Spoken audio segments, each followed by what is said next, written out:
Olá, amigos e amigas, sejam bem-vindos ao seu canal financeiro. Eu sou seu apresentador Bruno Macedo e eu já estava com saudade de vocês, afinal de contas, eu só os vi pela última vez no ano passado, hein? Mas hoje nós vamos falar de um assunto muito interessante.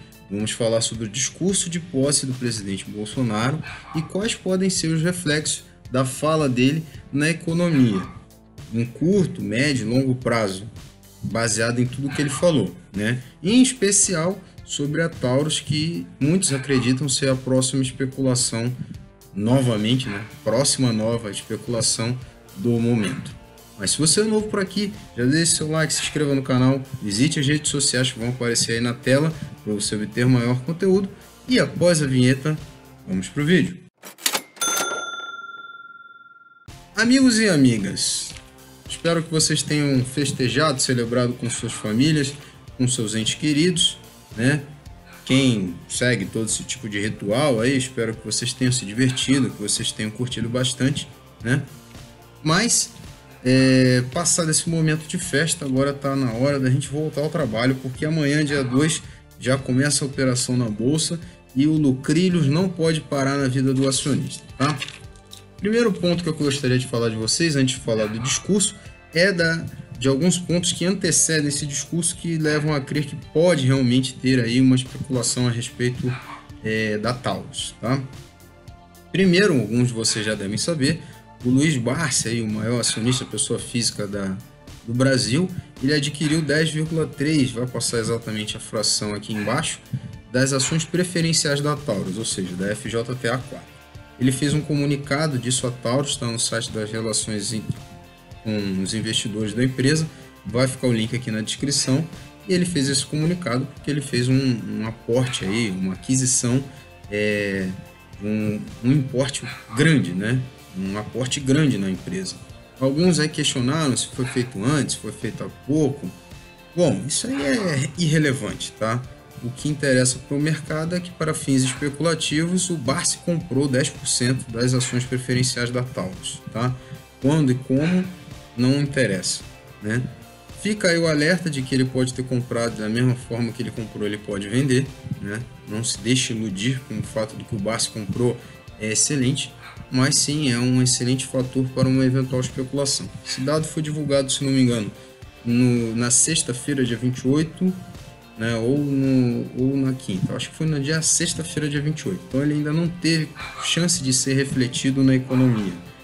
Toda a chance seria para agora, na quarta-feira. Então, isso é um excelente indício para uma eventual especulação na Taurus, tá? Além disso, vocês já devem ter acompanhado o canal aqui. Vocês devem ter acompanhado aqui o Diário da Forja Taurus. Eu acredito que muitos de vocês tenham vindo a partir desse diário. Se você não veio, comentou-se aí muito sobre que a Taurus teria um favorecimento justamente pelo esse movimento de liberação do porte de armas, entre outras coisas que foram comentadas, tá? Mas também foi muito comentado no Diário da Forja Taurus a subscrição que foi justamente no FJTA4, né? Que foi da série A, B, C e D, né? Para quem lembra, 4, 5, 6 e 7, e tinha valores de 10 centavos na A e 20 centavos na B. Eu não vou entrar em detalhes sobre isso, porque isso é assunto de vídeos anteriores. Porém, isso foi realmente um movimento muito forte e justamente por essas ações começarem a ser subscritas agora a partir do começo do ano, em algumas corretoras, outras vão falar só para abril, isso vai aumentar o volume de ações que estão circulando na FJTA4. Então, primeiro ponto, Barsi adquiriu 10,4%, 10,3% da FJTA4, tá? As subscrições vão começar a circular, então vai aumentar o volume de ações da FJTA4. Então, se eu tivesse que especular, seria mais a 4 do que a 3. Até porque o terceiro fator positivo para a FJTA4 em relação a 3 é que ela está quase R$1 mais barato. Se não me engano, ela fechou a 4,05, enquanto a 3 fechou a quase R$5, 4,80. Outra matéria interessante para a gente comunicar sobre sobre as ações da Taurus, e essas também constam lá no site de relação com investidores da empresa, os quais eu vou deixar aqui na descrição. É um processo que a empresa responde na justiça, na verdade uma solicitação de esclarecimentos, né? Onde se fala aí que a justiça bloqueou ações da dona da Taurus por suspeita de ocultar bens. tá? E aí a própria empresa responde que enviou consulta à sua acionista controladora acerca dos fatos, e essa prontamente respondeu que não é parte do processo referido na notícia e também não recebeu ordem de restrição sobre seus bens. E os negócios da companhia seguem normalmente e a mesma manterá o mercado informado sobre quaisquer desdobramentos do assunto. Bom, essa notícia aí, essa resposta foi dada pela Taurus porque é o seguinte, o Estado de São Paulo, foi isso? Exatamente. O jornal Folha de São Paulo publicou essa matéria, né? Que a Justiça teria bloqueado os bens, especificamente o Tribunal de Justiça do Rio de Janeiro, né? E isso aí acabou mobilizando a CVM para correr atrás e ver do que se tratava, porque isso é um fato muito relevante, né? Bloqueação de bens do patrimônio de uma controladora de uma empresa listada pode levar até a suspensão da negociação do ativo, né? Até que se defina realmente se houve algum ilícito ou não. Então a CVM entrou em contato com a Taurus respondeu isso que a gente falou, que basicamente não recebeu nenhum comunicado da Justiça e que não teve nenhum bem restrito e que as negociações seguem normais. Mas é muito importante você estar ciente disso aí, porque, né, se você for entrar, é mais um fator de risco, uma eventual especulação da Taurus. De repente você entra e os bens da empresa ficam bloqueados e você não consegue negociar suas ações. Então, tá aí mais um ponto negativo para essa especulação. E é claro, né, galera, tanto essa matéria como todas as outras matérias e eventuais notícias relevantes que forem vinculadas nesse vídeo vão estar aqui no link da descrição. Então, você não precisa acreditar cegamente no que eu estou falando. Se tiver alguma dúvida, vá na descrição, clique na matéria e você vai poder tirar suas próprias conclusões, tá bom? É uma especulação arriscada, é uma especulação que tem, né, uma boa chance de dar errado, né, porque a empresa, como nós já falamos no vídeo, é uma empresa que acumula dívidas, as armas são questionadas aí de má qualidade pelos profissionais nacionais, embora as estrangeiras tenham boa qualidade, sejam bem negociadas. Não é uma recomendação de compra, mas é sim uma grande chance de você ganhar uns centavos, como a Viver foi uma chance de ganhar uns centavos, né?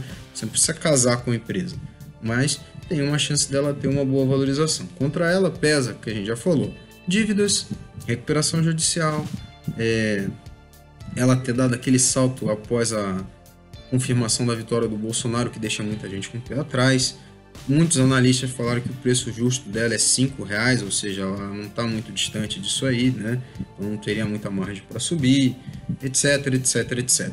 Como eu falei, é uma especulação, não é uma certeza, e se você quiser se posicionar, eu me posicionaria logo na quarta-feira, porque quanto mais você demorar, mais chance de você perder o bonde e depois pegar só na correção.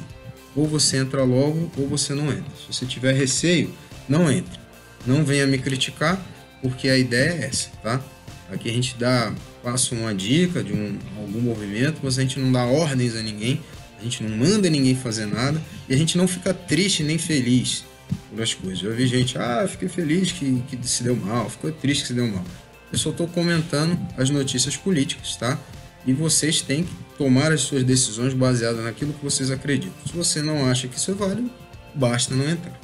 Bom, feita essa consideração sobre a especulação da Taurus, foi muito interessante ver o discurso do Bolsonaro, porque outras coisas também foram boas aqui, que foram destacadas, né? Primeiramente, cabe dizer que o cerimonial, o presidente, né, a ser empossado, ele primeiramente foi no Congresso, como é de praxe, fez um discurso no Congresso. E uma coisa muito interessante, né, é que o chefe de Estado de Israel e da Bolívia e de muitos outros países ali estiveram presentes. Depois a gente vai citar uma lista aqui de alguns países que eu pude notar que mandaram representantes, seja o presidente, seja o primeiro-ministro, seja algum representante, tá? Primeiro ponto interessante foi que o Bolsonaro pediu apoio do Congresso, que é bem legal. Afinal de contas, primeiramente, ele aumentou muito a bancada dele de representatividade do partido dele, o PSL. Isso ajuda ele a aprovar uma série de medidas, né? Mas se mostrar favorável ao Congresso, se dirigiu de forma amistosa aí ao Rodrigo Maia, a todos os integrantes da mesa, né? O presidente do Senado, o presidente do STF estava lá, Raquel Dodge, que estavam lá porque o cerimonial obriga, mas ele foi bem amistoso, não arrumou desavença, não teve um tom conflituoso com essas pessoas, e isso é um bom sinal, né? As eleições aí para integrantes da presidência da Câmara e presidência do Senado acontecem em fevereiro. Isso é fundamental para que todas as políticas que o Bolsonaro tente implementar possam vir à luz do dia, né? Se for alguém contrário ao partido dele, ele pode encontrar aí um conflito. Interessante falar também que durante todo o discurso dele, gritos de mito, o capitão voltou, ou apoios desse tipo foram feitos no Congresso, nas ruas e também durante o segundo discurso, sinal de que pelo menos apoio popular ele aparentemente teve. O que, né, normalmente o presidente eleito tem, né? Salvo raras exceções quando a eleição não é decidida com alguma diferença um pouco menor. No caso dele, ele aparentemente tem o apoio da maior parte das pessoas. Então vamos lá para alguns pontos que ele fez no discurso do Congresso, tá? Ele falou para acabar com a corrupção, o desgaste econômico e os desvios ideológicos, né? Falou de desvios ideológicos, fala ideologia de gênero, ideologia comunista e essas outras ideologias que são consideradas pelo presidente como nocivas. Para o mercado pode ser útil, né? Afinal de contas, o mercado quer uma ideologia capitalista, não que, né, o Brasil seja comunista, mas ele reforça aí uma política liberal, vamos dizer assim. E isso pode ser visto com bons olhos pelo mercado de um modo geral. Fez apelos aí a defender os valores da nação, povo, família e respeito às religiões. Porém, ele fez uma ressalva de respeito à tradição brasileira, que é judaico-cristã, né? Talvez possa não ter pego muito bem com o pessoal das outras religiões de matrizes africanas ou hindus, sei lá. Porém, ele falou respeito às religiões, só que a tradição brasileira é judaico-cristã. Isso pode também ter pego muito bem com o presidente, no caso o primeiro-ministro, se não me engano, Benjamin Netanyahu, depois eu boto aqui o nome dele e o cargo dele efetivo, que estava lá presente, né? Afinal, eles são judeus, né, em Israel. Acabar com a ideologia de gênero, né? Talvez muitas políticas que foram feitas lá dentro do Senado para privilegiar homoafetividade ou cartilhas para defender estudo de políticas de gênero desde do colégio, coisa que ele defendeu muito durante a campanha dele, e isso talvez não tenha muito aspecto para a economia, tá? Mas ele comentou também. Falou, agradeceu o povo, falou sobre não discriminação e educação sem ideologia, ou seja, uma educação voltada para o mercado de trabalho sem ficar estudando questões ideológicas. Educação é sempre um ponto forte, né? Porém, diretamente para a Bolsa eu não vejo muito reflexo. Talvez aí para Croton, para Estácio, mas ainda sem muito reflexo na maioria das ações, né? Afinal de contas, isso aí dificulta um pouco. Falou sobre meritocracia. Meritocracia, você chegar a algum ponto baseado no seu desempenho. Isso aí pode ser alguma coisa para falar a respeito de cotas, né? Talvez ele seja contra ou reduza o sistema de cotas. Também continuo sem ver algum reflexo para algumas empresas. Cabe a gente falar. Fim da irresponsabilidade ideológica. Mais uma vez, ideologia. Retorno ao lema do país. Ordem e Congresso. Respeito ao referendo do desarmamento. Isso aí pode ser muito útil para a questão da Taurus, né? Ele reforçou isso aqui e vamos ver que ele reforçou isso mais lá para frente no segundo discurso dele, né? Então, desarmamento, ele quer respeitar isso aí. Quando? Diz aí as boas línguas que a partir de amanhã, dia 2, já deve ser editado aquele decreto que libera a posse de armas para os cidadãos que tenham feito todo o trâmite e que não tenham antecedentes criminais, e que essa posse seria definitiva, ou seja, a pessoa cumpriu todos os requisitos, não se torna mais discriminativo, discricionário ao poder público decidir se vai dar ou não a posse. Cumpridos os requisitos, o cidadão tem direito à posse de armas. Então isso facilitaria muito o acesso a armas. Por quê? Hoje, se ele cumpre todos os requisitos, o governo pode falar assim, mas eu acho que você não tem condições de ter arma. E a pessoa sim tem armas, né? Tudo que é discricionário pode e geralmente é mais difícil de ser concretizado. A partir do momento que seja vinculado, vamos dizer assim, cumprir os requisitos, recebe o direito, se tornaria mais fácil. E a posse, né? Não é porte, não é para o cara sair aí andando armado. É para o cara lá, o pequeno produtor rural, o comerciante ou o cidadão comum, ter uma arma em casa para proteger a sua propriedade. Ele falou também, mais para frente a gente vai falar no outro discurso, sobre a propriedade privada, né? Ou seja, se alguém invadisse a sua casa, em tese você poderia usar a sua arma que você tem posse para se defender. Tá? Falou respaldo às forças armadas e policiais, ou seja, parar de criminalizar eles pelos atos. E com isso a gente pode também verificar que talvez aí ter acesso a armas mais facilitado. Ele não falou aquela questão o decreto sobre armas estrangeiras, o que para Taurus é até positivo, né? Porque se ele falasse sobre armas estrangeiras, ele poderia também estar prejudicando a especulação da Taurus, né? Repito, especulação. A empresa ainda está muito ruim das pernas para ser algo sólido, tá? Falou que a equipe dele é técnica, sem indicações políticas, o que é bom, mas não tem muito reflexo aí na economia necessariamente, a não ser talvez para os grandes economistas lá fora falar, tá bom, são pessoas bem conhecidas, mas eu acho que muitos já sabem, né? Paulo Guedes, o Moro e por aí vai, tá? Falou sobre livre mercado e privatizações, tá? Ele defendeu o livre mercado, não falou privatização, mas falou defender o livre mercado e o Estado mínimo. Estado mínimo quer dizer assim, o Estado atua só no que for necessário. Consequentemente, o que não for necessário é privatizado. Então, privatização não foi dito, mas fica subentendido, o que é ótimo. Propriedade privada, como a gente falou, que pode ser defendida, como a gente já chegou a essa conclusão, pelo uso de armas. Falou sobre o comércio internacional, que precisa ser incentivado, né? Ele falou isso aí, né? E também falou sobre o setor agropecuário, que ele pretende ver crescer com respeito ao meio ambiente. Ótimo! Isso aí pode ser um bom viés para as empresas aí, tipo Agro 3, SLCE 3, empresas relacionadas ao agronegócio, e também para eventuais fundos do reflorestamento, fundo da Amazônia, por causa da preservação do meio ambiente. Aí são especulações bem mais, vamos dizer assim, você teria que se arriscar um pouco mais ainda, mas sim, pode ser um bom momento para especular com esses fundos aí do meio ambiente, do reflorestamento, porque ele chegou a citar a respeito ao meio ambiente, claramente no primeiro discurso, tá? Democracia é o acesso da população, porque ele acredita que muitas pessoas não têm acesso à democracia, ao conhecimento do processo democrático, então tornar isso até por meio da educação, que foi o que ele falou. Menos documentação e menos burocracia.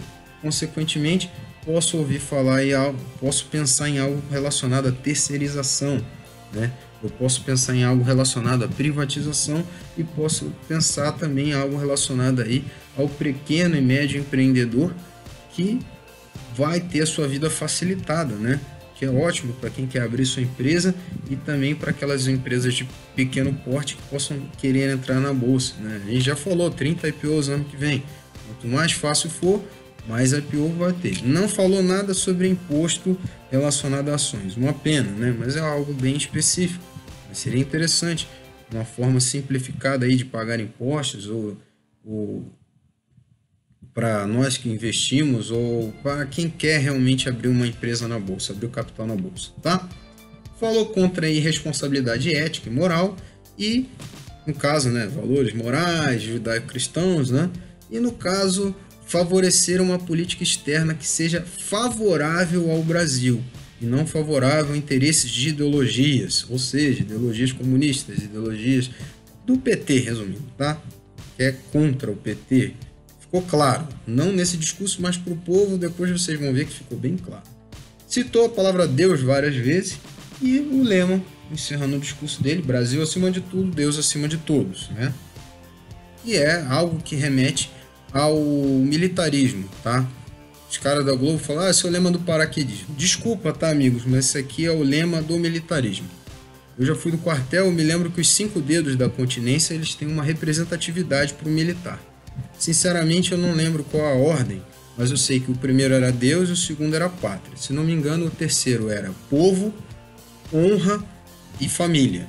Né? Ou seja, para o militar, a família viria em último lugar nessa ordem de prioridade. Não é que ela não é importante, mas primeiro Deus, a pátria, o povo que ele tem que proteger, até por cima da própria honra e por fim a família.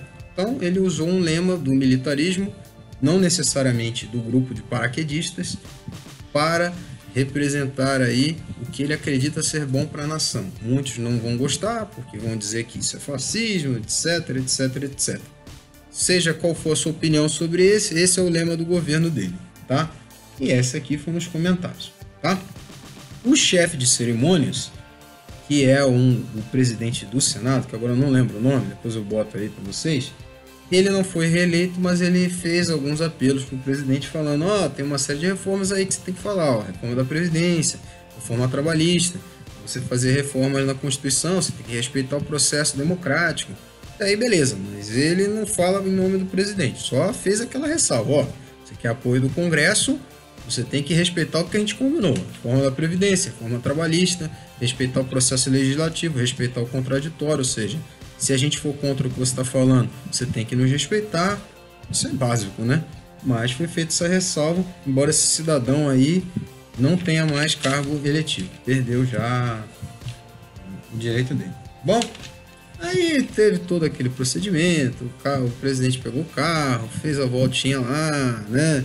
Os carinha correndo, no primeiro discurso caiu o capacete de o cavalo quase atropelou o carro do Bolsonaro, esse cara deve ter até tomado uma chamada, infelizmente, né? E chegou lá para receber a faixa do Temer, pegou a faixa do Temer, subiu, tal, e foi fazer o segundo discurso, tá? Foi fazer o segundo discurso, primeiro foi a mulher dele, a Michelle Bolsonaro. Ela fez o discurso em Libras. Se não me engano, ela não é nem surda nem muda. Depois eu vou procurar e boto aqui para você se for. Acho que ela não é surda nem muda, mas ela é militante desse movimento. Então ela fez o discurso em Libras e a representante em Libras é que falou em nome dela. Pelo menos ela deve saber muito bem falar Libras, né? Porque a representante entendeu tudo que ela tinha para dizer. Não sei se olhou para ela ou se olhou para o papel. Mas aí ela falou alguns agradecimentos genéricos, que não convém, e falou sobre projetos sociais que ela faz parte, que ela vai poder implementar, né? Mais segurança, paz, prosperidade, e deu uma ressalva para a comunidade surda, deficientes e demais excluídos. Aí, tá? Uma coisa que eu pude tirar daí, mas isso aí não foi ela que falou, mas você pode tirar daí, é que já que o presidente falou meritocracia, mas ela falou da comunidade surda, talvez tenham mais cotas para deficientes e menos cotas raciais.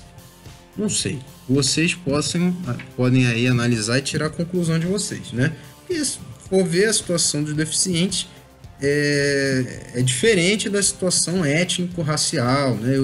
Eu faço pós-graduação na área, tem toda uma série de conflitos para um grupo e para o outro. Não vou entrar aí se vale para um ou para o outro, mas deu a entender que o presidente ele é a favor da meritocracia.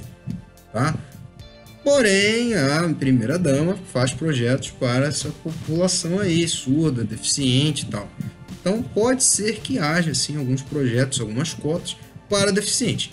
Mas outros tipos de cota, para índios, para negros, para pobres, talvez essas fiquem, se bem que ela falou de excluídos também, mas outros tipos de cotas possam ficar um pouco prejudicadas, porque a ideia da meritocracia é quem conseguiu atingir tal pontuação, tal critério que tem, independentemente se é mais ou menos favorecido pelo seu histórico, tá? Do que ela falou, basicamente isso que eu pude destacar, né? Aí fez as gracinhas de sempre, deu beijo lá no presidente, aí o pessoal se emocionou, tal, que falou de surdo, caramba, e acabou. E aí o Bolsonaro foi falar de novo, né? Fora que o hino nacional tocou umas 50 mil vezes, se você não conhecia o hino nacional, agora você já deve estar conhecendo de cabo a rabo. Deve ser a época do ano que o hino nacional mais tocou, né? Tocou o hino nacional pela banda de não sei o que, banda de sei o que. Eu tava vendo a hora de tocar o hino nacional pelo bonde do Tigrão lá. Porque, pô, tem umas 50 mil versões do hino nacional. Mas tudo bem. Tocou o hino nacional e o Bolsonaro foi falar pro povo. Aí você vê que o discurso dele, embora ainda seja bem tranquilo, é um discurso mais voltado pro povo mesmo, né? Ele falou aquelas palavras que o povo quer ouvir. Então vamos lá. Estou aqui para servir a pátria. Tá. Beleza, né? Eu acho que isso é óbvio. Deus preservou a vida dele e ele tem Deus no coração. Mencionou Deus várias vezes também. Como nós falamos, tradição judaico-cristã. Liberdade contra o socialismo, o politicamente correto e o gigantismo estatal. Aqui a gente pode ressaltar 3 pontos. Contra o socialismo, ou seja, mais livre mercado. Contra o politicamente correto, ou seja, menos aquele discurso de cotas, menos o discurso de ações afirmativas, menos os discursos de favorecer grupos desfavorecidos porque é o politicamente correto. Mais meritocracia. Tem a ver necessariamente? Não, mas já que a gente está juntando um discurso com outro, a gente pode ver que é isso que ele quis dizer. E gigantismo estatal, ou seja, Estado mínimo. Ele falou em outros discursos anteriores que ele pretendia que o Estado fosse mínimo e que Brasília fosse mínimo, dar mais autonomia aos entes federados. Em nenhum momento desses 2 discursos ele falou isso. Não sei se ele mudou de ideia, não sei se isso vai ficar apenas quando ele for fazer. Então, pelo menos diminuição da estrutura estatal, que vem aí atrelada com privatizações, a gente possa esperar se ele se basear no discurso dele. Então, quem esperava privatizações pode ter uma excelente, boa surpresa. Eu continuo reticente e eu espero para ver. Tá? Seguir o desejo do povo, né? Estado democrático, transformações. E aí ele fala de uma coisa legal, recursos minerais abundantes. Muitos aí falaram de nióbio, muitos aí falaram de grafeno. Então, ele citou claramente, nosso país tem recursos minerais abundantes, devemos explorá-los para o desenvolvimento do país.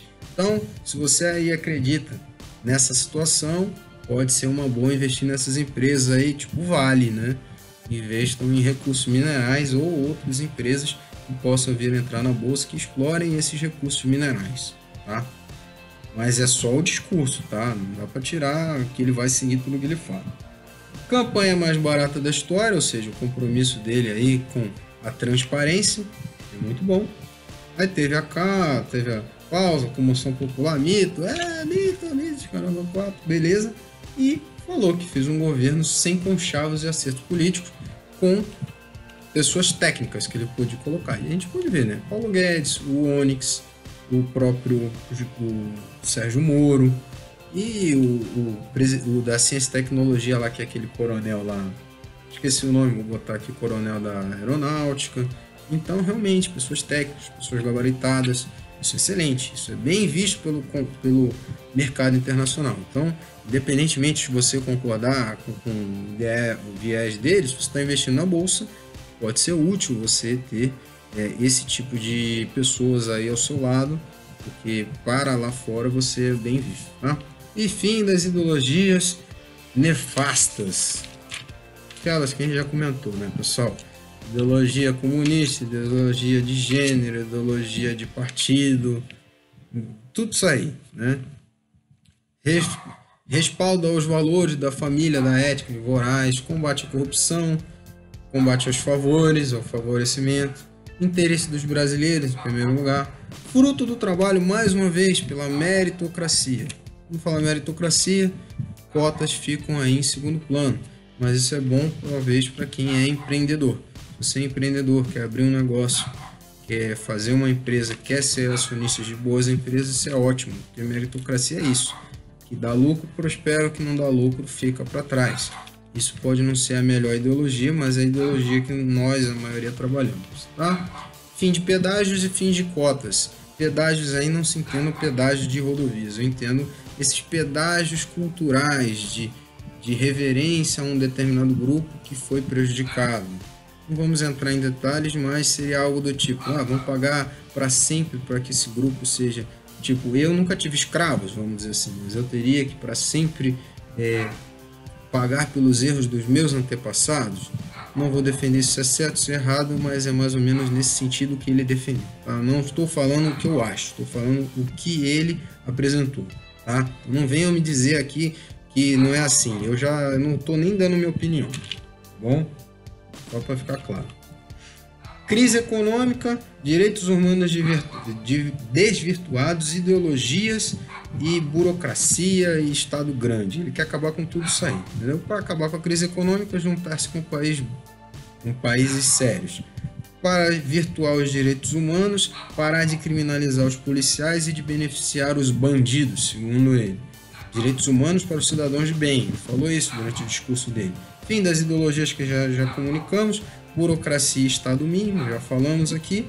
E, fim da criminalização dos policiais, favorecimento de bandidos, propriedade privada e legítima defesa. Como se defende a sua propriedade privada com armas por meio do decreto da posse, que é a letra que eu já falei da Taurus, que ele deve liberar amanhã. Então, Taurus realmente parece ser uma boa.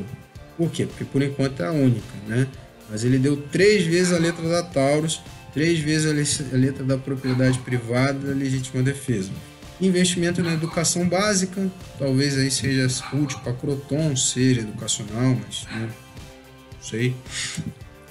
Seguir as nações que são exemplo, como o cara que mais foi comentado lá, talvez Israel, aparentemente é Israel, que tem esse processo de dessalinização da água do mar, que pode ser útil para a irrigação do Nordeste. Então todos os projetos de irrigação, de reflorestamento, podem ser favorecidos. Não pode nada acontecer, tá? Afinal de contas é só um discurso, mas você sabe, sobe no boato, cai no fato. Amanhã é o dia da gente ver se dá para fazer o Lucrelius ou não. Mais uma vez, fim de ideologias, restabelecer a ordem, pediu sabedoria a Deus e encerrou falando: Brasil acima de tudo, Deus acima de todos, que é o lema da campanha, e fez uma clara provocação ao PT. Mostrou a bandeira do Brasil e disse: essa é a nossa bandeira e ela jamais será vermelha. Ou seja, contrário ao comunismo, contrário a esse tipo de ideologia assistencialista, contrário à ideia de cotas, contrário a qualquer tipo de coisa que não seja o livre mercado, a ordem e progresso, o que eles defendem como sejam coisas do Brasil. Tá? Ele não falou isso, mas ele está fortemente inclinado a mudar a embaixada de Israel para Jerusalém. E isso pode trazer alguns problemas com aqueles países do entorno de Jerusalém, os países árabes ali que tem conflito da Palestina. Tá? Apesar disso, ele recebeu cumprimentos antes de encerrar a transmissão. Os presidentes do Paraguai, do Uruguai, do Chile, da Bolívia. O Evo Morales estava lá, apesar de ser amiguinho do Lula, estava lá.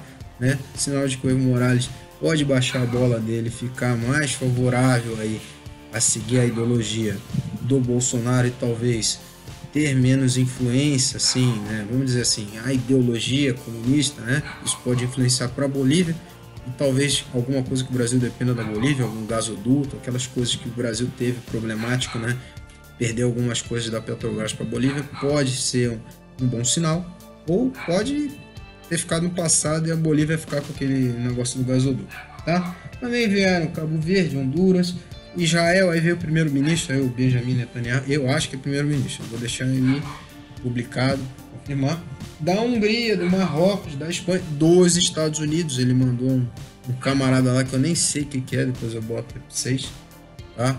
Mas não é alguém tão relevante assim, não é o Trump, nem alguém do primeiro escalão, mas veio, tá? E uma série de outros que eu nem pude anotar, mas que talvez não tenham grande influência aqui, tá? O vídeo ficou longo, uma análise bem sucinta, eu tive que ver isso aqui algumas vezes para poder sintetizar. Desculpa se ficou longo, mas isso é importante, tá?